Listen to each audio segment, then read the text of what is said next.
to be able to afford and take care of a child. I am not young enough or fertile enough.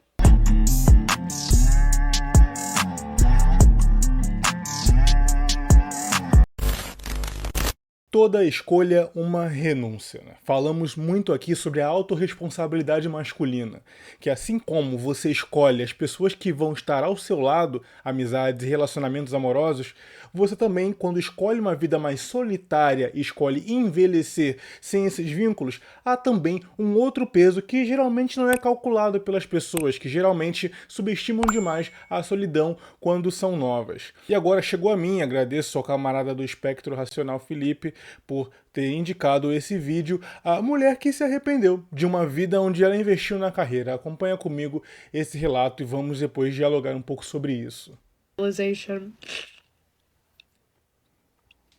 I've been divorced for 3 years, and in that 3 years, I have spent most of my days figuring out how I can become physically, mentally, financially, spiritually healthy enough to be able to afford and take care of a child. And not only have I taken that time, but I've done the math, and it does not work out. I am not young enough or fertile enough or financially stable enough to even do another round of IVF. And at 36, like, I'm sorry, like, you're gonna say, like, you have time. Like, I don't. Because I can't spend another minute of my life trying to make something work when I'm just fighting upstream. I don't have a support system. I don't have the money. I don't have the resources or the community. And it just kills me. It kills me that I had embryos with my ex-husband that were viable. And they're just gone now. And my future with those children and my life as a mother is just, it's gone. And it's the fact that it was decided for me by so many other people and factors.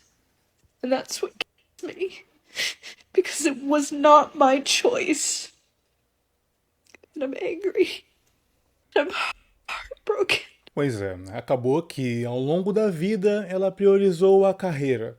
Foi deixando o curso levar, investindo em si mesma no sentido financeiro, conseguindo estabilidade, inclusive casando e depois se divorciando. E ao longo da vida ela fez uma escolha muito forte para a vida dela. Ela escolheu ser a mulher que se entende como carreirista.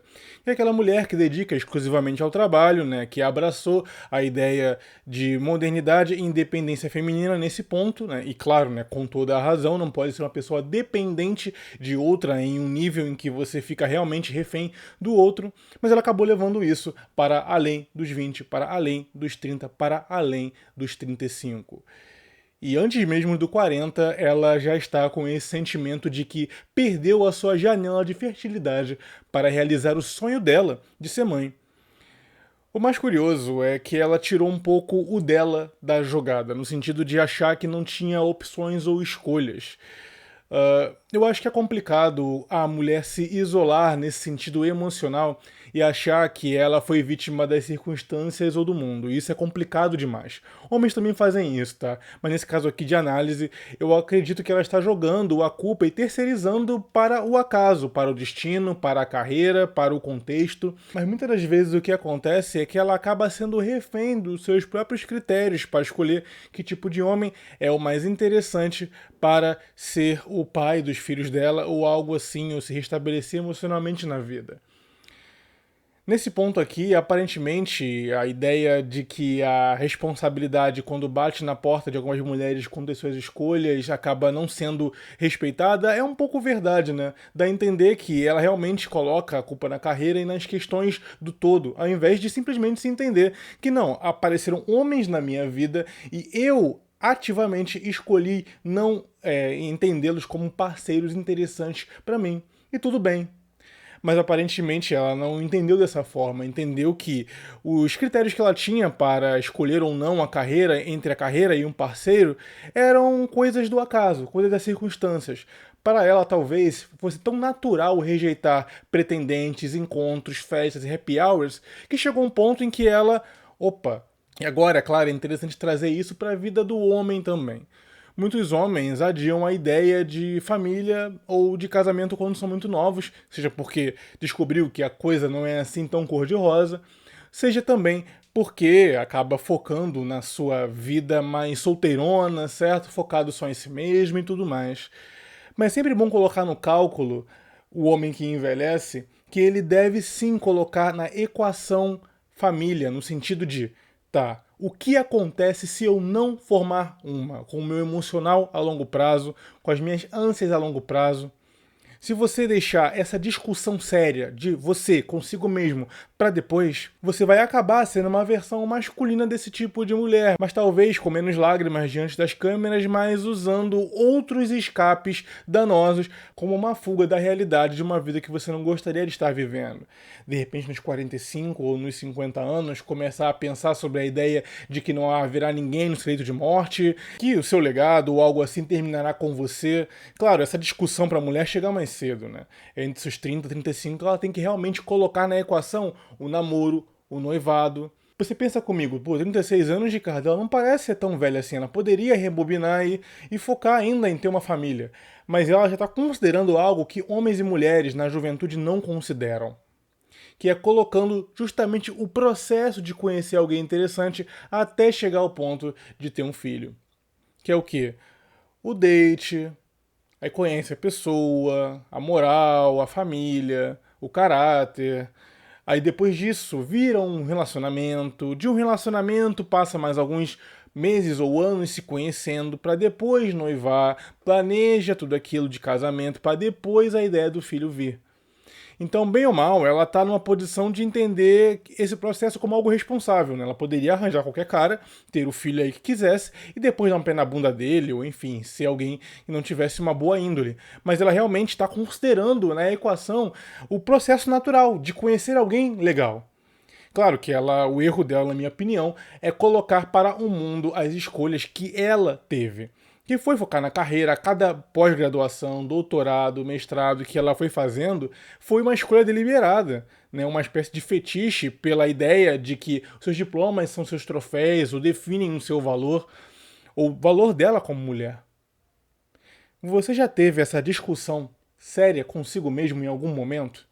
Não só de ser a pessoa reativa, de falar, tá doido, casar Deus me livre, filho, tá doido, esse BO eu não quero pra mim. Não, sem essa coisa meme, essa conversa meme. Vamos trazer aqui por exercício de autorreflexão.